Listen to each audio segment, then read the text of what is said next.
This week's episode of the podcast is brought to you by Comixology. Are you tired of your favorite movies getting pushed back again and again and again and being stuck inside and not being able to do anything or go see anything fun? Check out Comixology.com. Read all the stories that all of these movies are based on and get in the know. Comixology.com. Sign up for a free Comixology Unlimited trial and you can read everything. You can read The Boys. You can read Lock and Key. You can read Batman. You can read whatever you want. Visit infamouspodcast.com/Comixology to sign up today.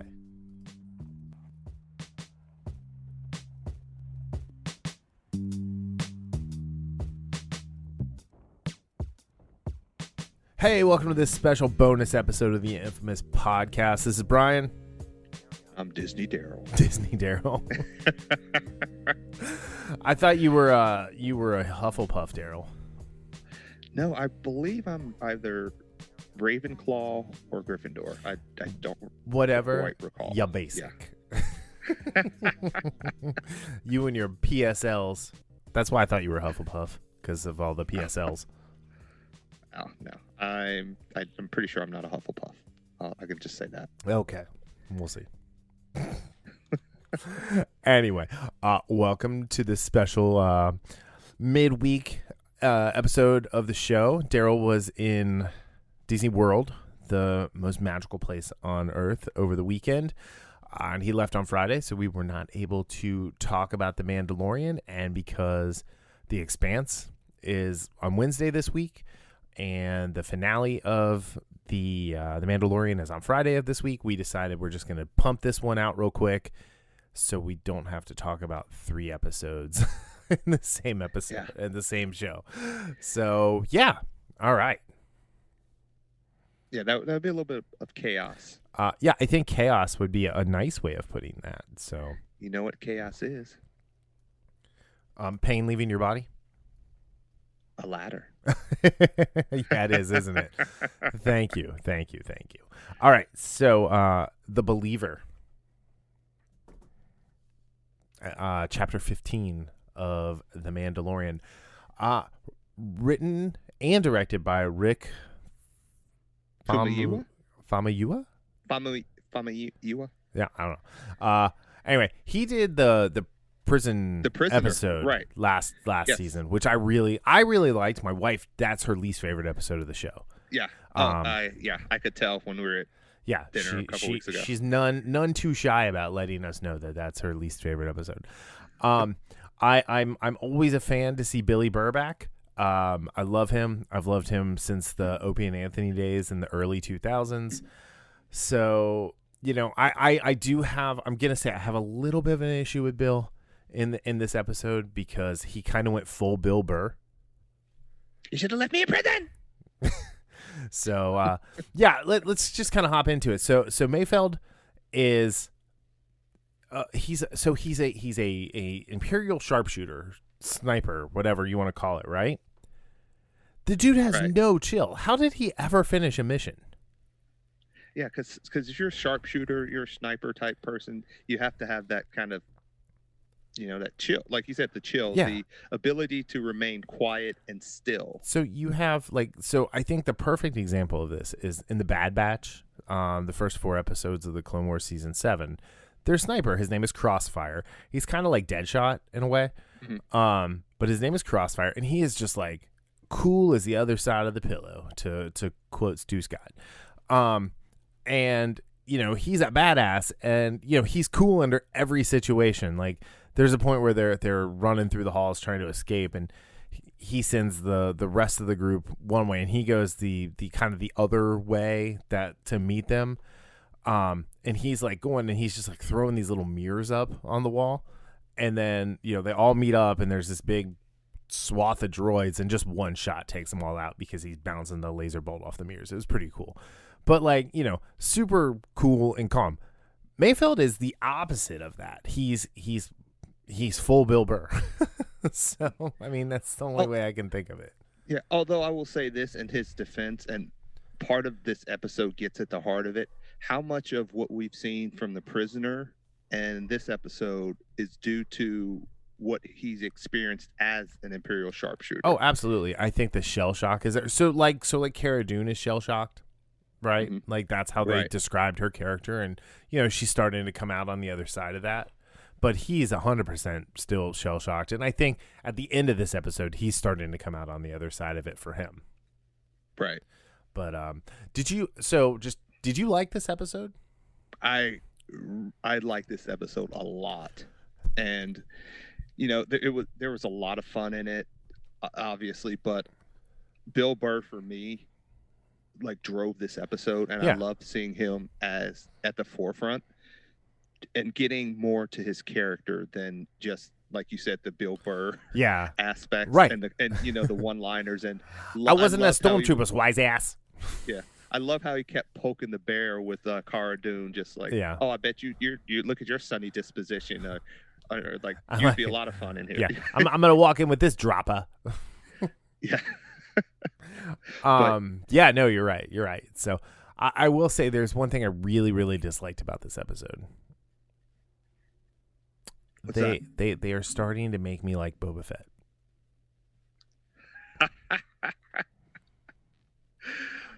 That is funny. Like because the whole thing with the rescue and the sonic mine and or sonic charge, whatever that thing is. Plasma charge. Whatever that is. I love that sound that thing makes when it goes off.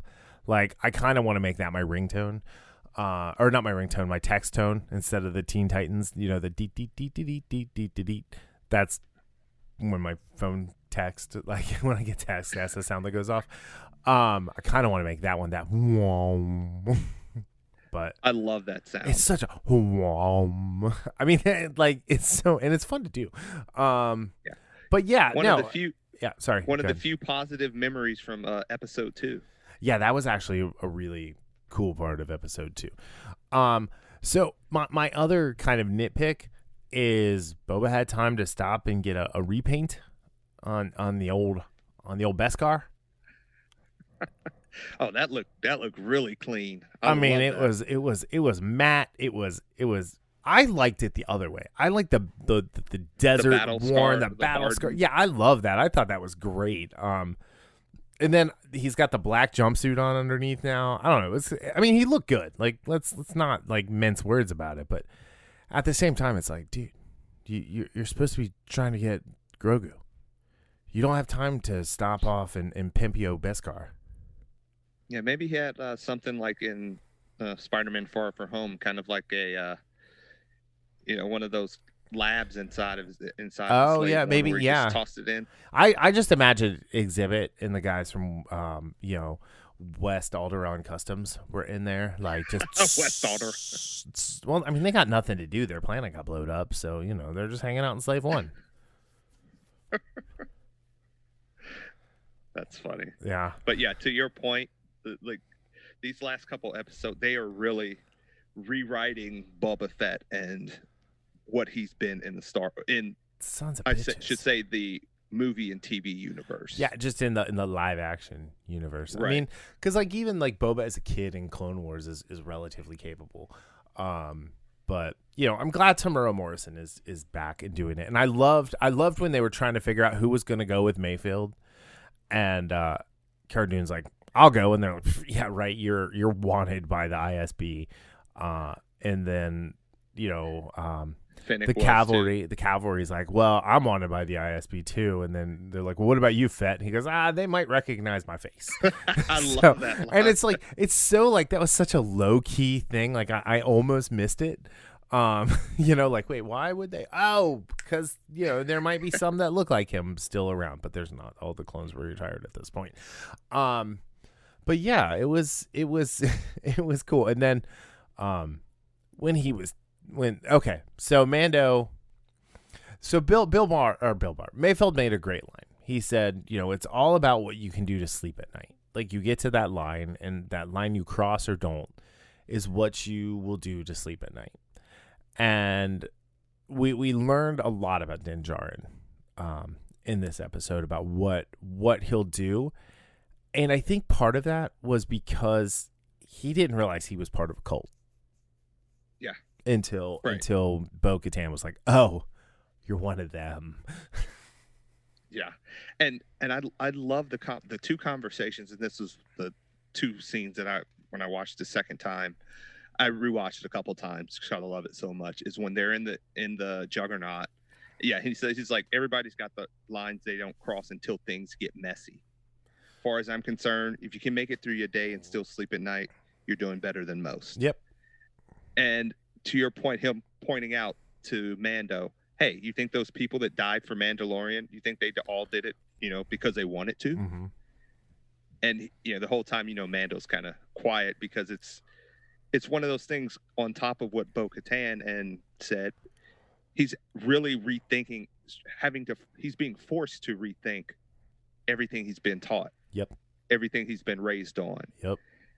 And and again, like when we were talking about it last week, as far as him still coming to grips with the idea that he is in a cult, it's not something that happens right away, Mm-mm. that you can break free. So I think, again, one of the things you said earlier is that Mayfeld is trying to break his way through his own PTSD. Yeah. Just as Cara Dune kind of did earlier in the season.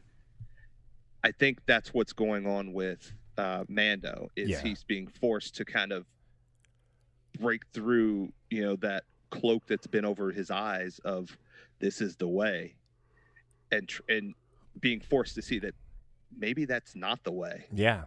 He's trying to break on through to the other side, if you will. No, you're right. And it was interesting.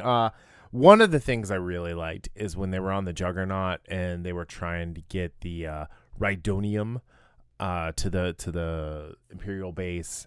And when Den got up on top to fight off the Raiders, did you notice his fighting style and how much he relies on the Beskar?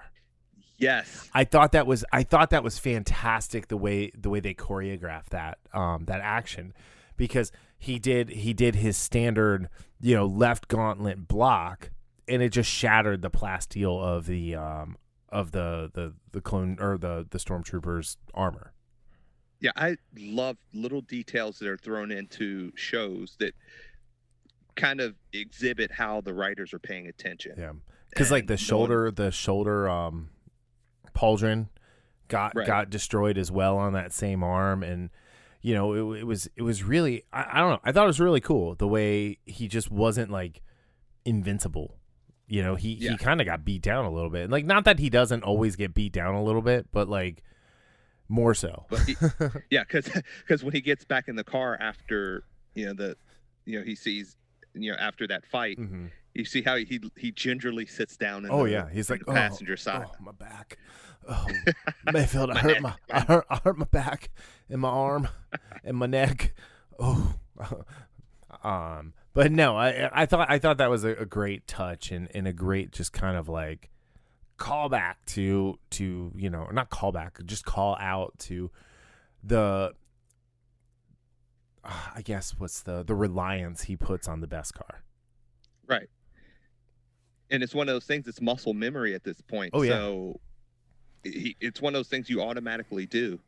I mean, muscle memory overall is a great thing, but when you rely on something and you have something that's not as good, it can be a negative, as we saw. Yeah, and I think if he would have done it any other way, it would have been a little disappointing. You know what I mean? Right. So yeah, I don't know. I thought they did a lot of really good stuff in this episode, personally. Yeah, 100%. Like not just the action, but also the musical cues too are really well done. I mean, this series has done it throughout. But for instance, when Mayfeld sees Boba Fett, it's like, oh yeah, I thought you were the other guy. Yeah. And then Mando walks out and they play his musical wah, chime. Wah, wah, wah.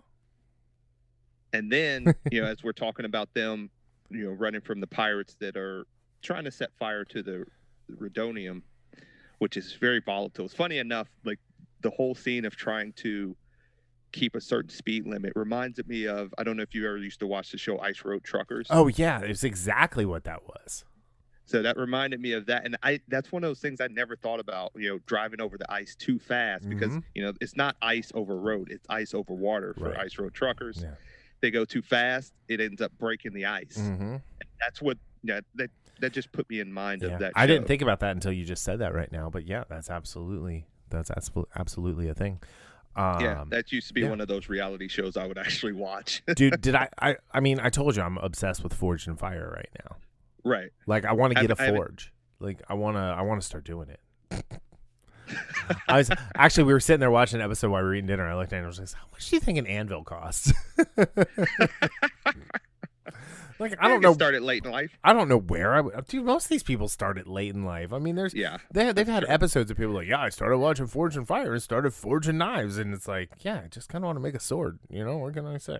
I don't think now you're making me.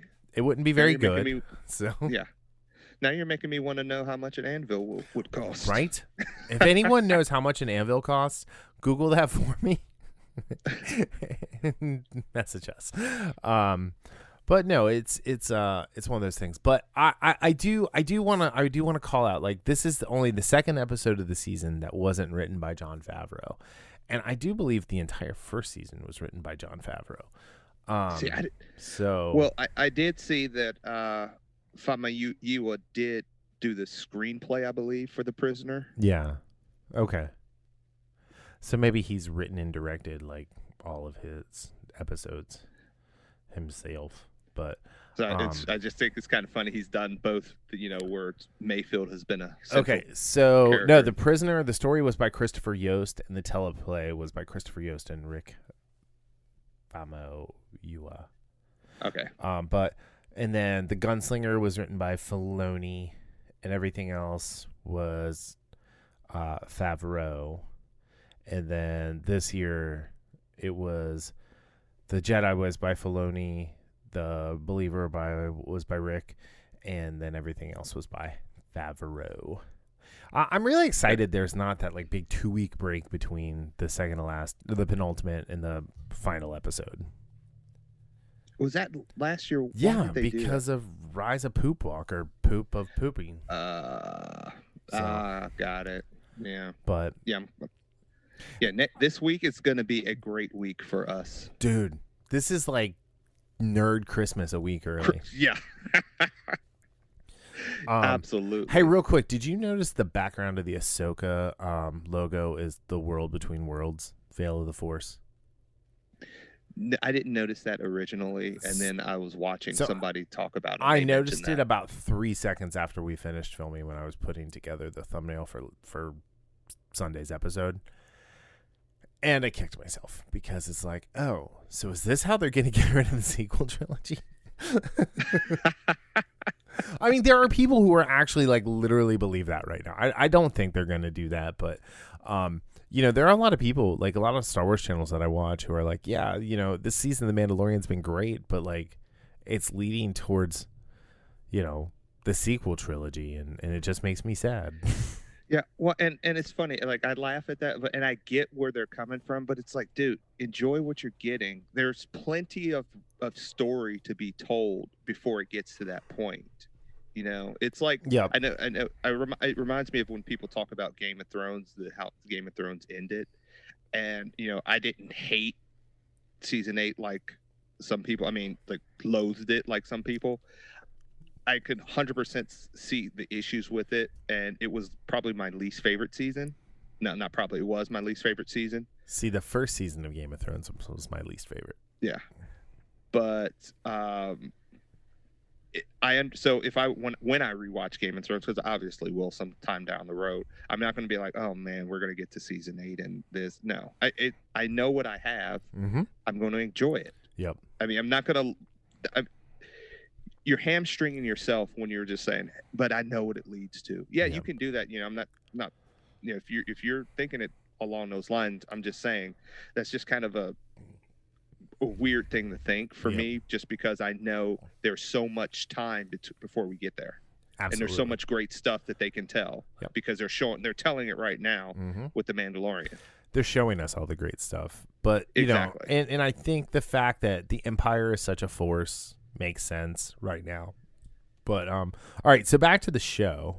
Meanwhile, back at the show, they make their way. They finally get to the point where they're almost to the refinery, and the ties show up, and the stormtroopers are actually shooting the pirates, which was great to see them actually like hit their target for a change. And it was funny because then Mayfeld's like, so I bet you were never happy to see a stormtrooper before. Yeah, and that's again another great musical, beat that it's that triumphant, which we're not used to in Star Wars, having something triumphant being related to stormtroopers or the Empire. Yeah. It was totally cool. Seeing them, as they pull into the refinery, seeing all the stormtroopers lined up, cheering and saluting them, and and I like this because it gave us a different point of view, as to paraphrase Obi-Wan Kenobi, in the sense of you're seeing like these troopers are just guys, and they're hanging out. They're drinking in the officers' mess. They're being weird, trying to have lunch. I mean, they're the cannon fodder basically. Yeah, and they're just guys with their squad mates and everything like that. But then you get people like Hess. What was his name? Yeah, Valen Hess. Who's the real evil behind the mask of the Galactic Empire. And you were talking about Chill. Not only did he play Joe Chill, but I don't know if he was the original Night King or the one that we saw in season 7 or 8. Oh, really? Richard Brake. Yeah. Oh, I didn't know that. I didn't even look it up. I just wrote down that he played Valen Hess. But no, I thought that was a great scene. And we got a callback to Operation Cinder, which I think for most people is a deep cut. For us, not so much, because we both played Battlefront, and I've been reading the books. Like Alphabet Squadron, there's a lot of Operation Cinder aftermath in that, and the fact that they failed to stop the first round, but like Alphabet Squadron has been like stopping other attempts at Operation Cinder. And then in Star Wars Battlefront, when you play the story mode, you have to destroy the platforms and that sort of thing. So yeah, it was really cool. And it's like, ooh, are we gonna see Inferno Squad? Yeah, and that was funny you said that. You asked me that. Yeah.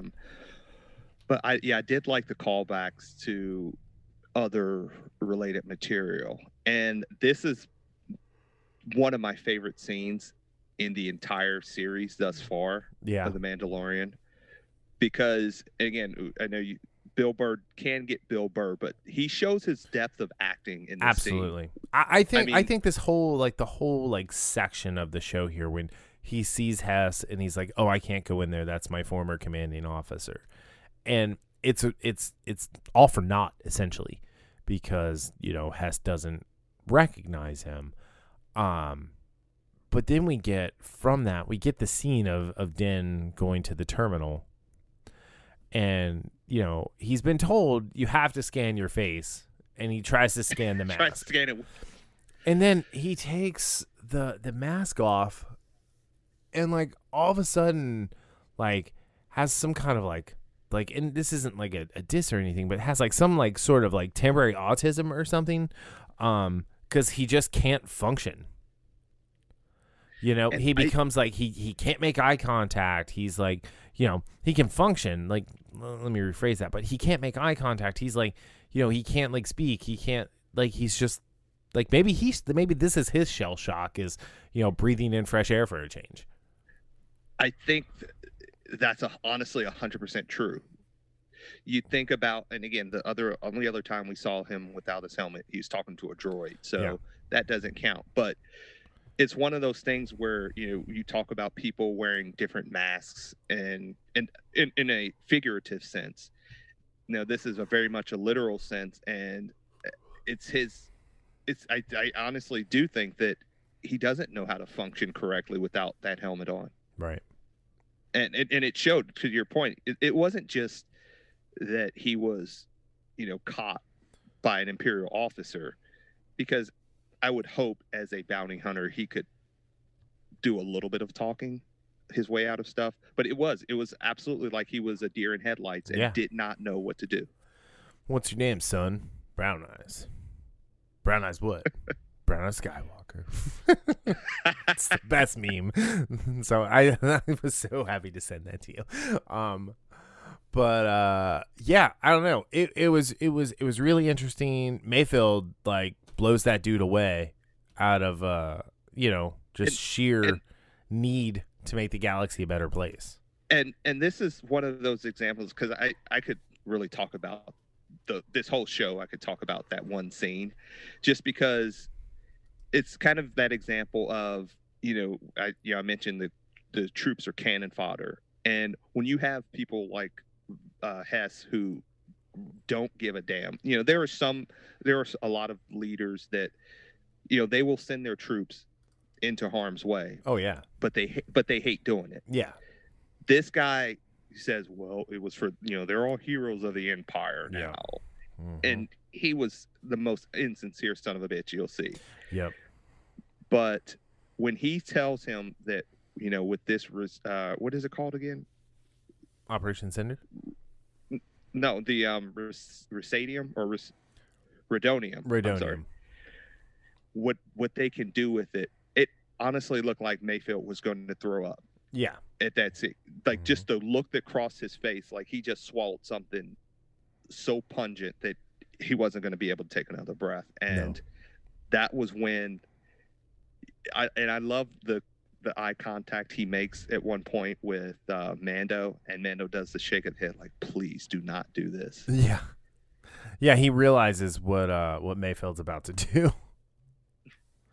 So, no, I thought that was a really cool scene. I thought, like, I liked when Mayfeld looked at me and goes, I didn't see anything about his face, and yeah, because everybody else who saw his face is dead. So they start making their way to the roof. We get Fennec and we get Frennick, sorry, and Cara Dune just picking stormtroopers off left and right from that hill. It's like a little bit of duck hunt right there. Right? It was yeah, kind of. And I liked the one stormtrooper who tried to reach out from the window to grab them, and they got pushed back, and Mayfeld just bent down and like shot him through the window. I thought that was a good move. But yeah, and then they get there, and then Slave One comes in for the rescue. They pick him up as they're flying away. Mayfeld has to get something off of his chest. Yeah, and he shows, we've talked about him being a sharpshooter, and that was how he was introduced in The Prisoner. And he makes a shot that's an incredible shot. And even when Fennec she just kind of looks, kind of taken aback and says, nice shot. Yeah, and Cara Dune's, so even yeah, and Cara Dune's ovaries literally exploded at that moment. That's when she made her decision about what as we get to the end. About having a baby with Mayfeld. Dude, Gina Carano would break Bill Burr in half. Yeah, I just love that. Would be 100% death by snoo snoo. But all right, so I have another nitpick here. Where did all the windows come from on the inside of Slave One? I don't know. So it's like the TARDIS. It's bigger on the inside. There's like windows that see sunlight that have no business being there. I don't know. It was very interesting. I'm very interested to understand like the internal workings of Slave One. I did like and I didn't notice this the first time because I was watching it on my phone like Saturday morning, right before we went to Disney or Universal. Oh God. So yeah, there were some stuff watching it the second time I missed, like from a visual standpoint. And I didn't realize that, like, when they take off the first time in the Slave One, you see the rotation of the passenger section of Slave One, which I thought was really cool. That was really neat. So, yeah, heads up. Don't try to watch stuff like this on your phone. The dog has been waking me up at 3 a.m. every day to go out. So on Fridays, that's great because I just watch The Mandalorian and then go back to bed, and then wake up at 5:30. and then I will put it back on the gym, when I'm on the elliptical at the gym, like doing my warm up. I'll watch like the first half, and then I'll watch the second half like while I'm doing my cool down. But yeah, like I couldn't imagine only watching this episode on the phone and then having to wait a few days to like really watch it. Yeah, I was just too excited. I was like, I can't not watch this. Yeah, I purposely didn't text you because I didn't know if you were gonna have a chance to watch it or anything, and like like I kept all my texts to how's Disney going and memes. So yeah, I was gonna try to watch it on Friday when we got back, and I was like, no, there's no way. It's just done. Yeah. So. Yeah, I mean, a day at the park does that. Okay, so the episode ends with them letting Mayfeld go because he died in the rhydonium explosion. Rip Mayfeld. Rip Mayfeld. That was a great scene. That was really funny because he's like, "Are you serious? I'm walking away." I'll go because I will. So I wonder if he's going to be on the Rangers or Raiders or Rangers of the New Republic or whatever it's called. I really hope they bring him back. I think that would be really cool. Yeah, I mean, because again, we both love Bill Burr, and I loved him for being sort of Bill Burr in The Prisoner. But this episode made me love his character. Yeah. So now it's not just because he's Bill Burr, but it's because Mayfeld they fleshed him out. They gave him that second and even a little bit of a third dimension there. Yeah, and he's a very interesting character now, and I really hope that they use him. They take advantage of that, and I think they will because, I mean, like I said, Favreau and Filoni, and this whole what we're seeing right now with the Star Wars live action, it seems like they know what they're doing. Yeah. So, I have faith in these guys, and in these great directors, men and women. So, I have faith that they'll do right by Mayfeld. Yeah, and then as he walks away, Cara looks at Mando and says, "Now what?" And then we get sent to the light cruiser, and Din Djarin has a message for Moff Gideon. That was absolute perfect how they had him. Yeah. Respond. Yeah, I mean, he just echoed the same speech from the end of the penultimate episode of season 1 that Gideon gave all of them. Which this is the penultimate episode of season 2. I know, and I do believe, like, Gideon was wearing his brown pants. Because if he wasn't, he should have been. So I don't think they're so one, this is the first episode without Grogu, which was sad. I missed that little green bastard. You mean the little green guy? Yeah. Yeah, I love how Mayfeld like the little green guy. You're a little green guy. So but yeah, so I think this did a great job setting up what is gonna have to be a cliffhanger, obviously. Like, I don't think we're gonna get a 59-minute episode of The Mandalorian this Friday. I have no idea. I mean, I could be wrong, but like, they knew there was a season 3 going in, so ending on a cliffhanger is not a dangerous thing for them to do. Right. Yeah, I think with how much we have going on in the world of The Mandalorian right now, I think a cliffhanger would be what we should get. Yeah. Yeah. So, and then we have to wait 53 weeks for the next episode. Way to be a downer, man. I've been pointing that out to everybody. They're like, I can't wait. Jeez. I'm like, yeah, like we have one more episode. Then we have to wait 53 weeks. We have a whole other year because they said it's coming out on the week of Christmas. So, man, you just... I know. Sorry, man. I had to pee in your porridge. Yeah. I guess I could say at least we have The Expanse, but it's still not The Mandalorian. I mean, it's different, obviously, but... Yeah. but there's a lot of good stuff that's going to be on. I mean, we got WandaVision coming up. We've got The Expanse. We've got Cap, the Falcon and the Winter Soldier. That's like January 15th that's right. That's March. It's March. So no, WandaVision is January 15th. And then I believe Loki is in May. Yeah. I don't know if that was 100%, but yeah. So anyway, all right. So just to keep this brief, this was a really good episode. I think it did a great job setting up for the finale. It was not filler at all. I'm excited to see where they go. Yeah, I'm really excited. And again, as you mentioned, I'm a little bittersweet now for next week. Sorry. Because my bad.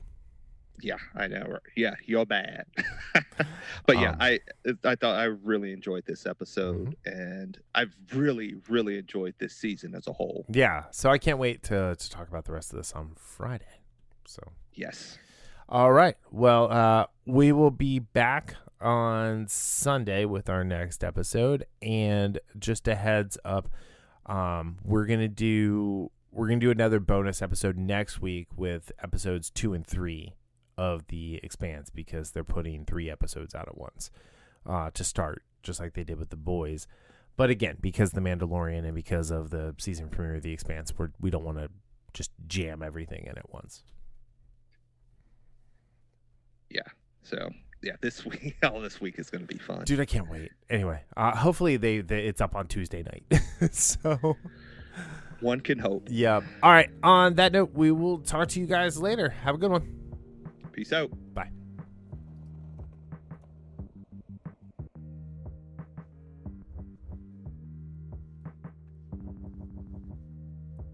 The Infamous Podcast is recorded in Kings Mills, Ohio, just north of Cincinnati, with new episodes out every Sunday.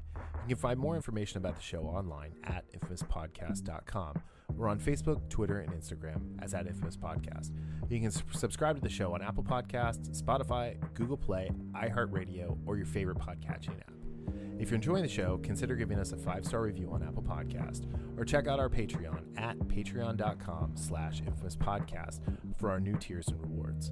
The Infamous Podcast is hosted and produced by me, Brian Tudor, with music provided by Michael Henry from meetmichaelhenry.com.